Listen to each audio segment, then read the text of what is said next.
বয়স কত আপনার? 50, 60, 70, আরও বেশি। আপনার বয়স যদি 50-এর বেশি হয়ে থাকে, আজকের কথাগুলো আপনার জন্য। কারণ আজকে কিছু গুরুত্বপূর্ণ কথা বলবো, যেগুলো শুনলে আপনার মনের সব টেনশন দূর হয়ে যাবে। তাই শেষ পর্যন্ত শুনুন কি বলতে চাইছি। সর্বপ্রথম যেটা করতে হবে তা হলো নিজেকে স্ট্রং রাখার চেষ্টা করুন। মনে রাখবেন, বয়স একটা সংখ্যা মাত্র, আর কিছু না। এই যে 50, 60, 70, 80 এই বয়সগুলো না শুধুমাত্র একটা সংখ্যা, বিশ্বাস করুন, আর কিচ্ছু না। যত বেশি আপনি নিজেকে স্ট্রং রাখতে পারবেন, যত বেশি আপনি নিজেকে ইয়াং রাখতে পারবেন, তত বেশি ভাই আপনি জীবনে সুখী হতে পারবেন। কেন ভাবছেন আপনার বয়স হয়ে গেছে? কেন ভাবছেন যে আর কদিন বাঁচবো? বরং এটা ভাবুন না যে কদিন বাঁচবো যেন হেসে খেলে জীবনটাকে এনজয় করতে পারি। মনুষ্য জন্ম না অনেক সাধনার ফল। তাই বিধাতার কাছে প্রার্থনা করুন যে বাকিটা জীবনও যেন আপনি বিন্দাস থাকতে পারেন, নিজেকে ভালো রাখতে পারেন।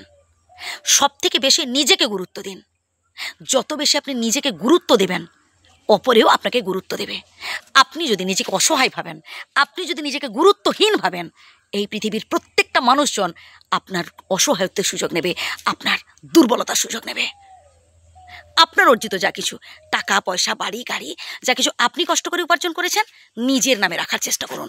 হ্যাঁ, অন্য কাউকে আপনি নমিনি রাখতেই পারেন, কিন্তু যাতে আপনি ভোগ করতে পারেন এই চেষ্টা করবেন।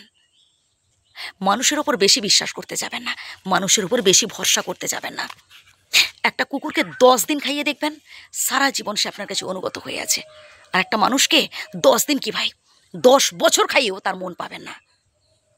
তাই বলে কি আপনি আপনার পরিবারের জন্য কিছু করবেন না? আপনি মানুষের উপকার করবেন না? হ্যাঁ করবেন, কিন্তু আশা করবেন না বেশি। বেশি আশা করলে হতাশ হবেন। আপনার কর্ম আপনাকে করে যেতে হবে, আপনার দায়িত্ব, আপনার কর্তব্য আপনাকে পালন করে যেতে হবে। বরং বিধাতার কাছে কৃতজ্ঞ থাকুন যে বিধাতা আপনার মধ্যে সেই সামর্থ্য দিয়েছেন যে আপনি অপরের জন্য এত কিছু করতে পেরেছেন, বা ইভেন এখনও পারছেন। আপনি 10টা টাকা রোজগার করতে পেরেছেন বলেই কিন্তু আপনি অপরকে 10 টাকা দিতে পেরেছেন। যদি আপনার সেই সামর্থ্য না থাকতো, আপনি কি পারতেন? এর জন্য বিধাতাকে ধন্যবাদ দিন। আপনার বয়সে বন্ধুদের সাথে একটু বেশি করে মিশুন। এই যে আপনি ভাবছেন না আপনার জীবনে শুধু দুঃখ, আপনার জীবনে শুধু কষ্ট, ভুল ভাবছেন। প্রত্যেকের জীবনেই দুঃখ আছে, প্রত্যেকের জীবনেই কষ্ট আছে। যত বেশি এই দুঃখ কষ্টগুলো আপনি হাসি মুখে গ্রহণ করতে পারবেন, তত বেশি আপনি জীবনটাকে উপলব্ধি করতে পারবেন। আপনি আপনার বাড়ির কর্তা, আপনার কথাই হবে শেষ কথা।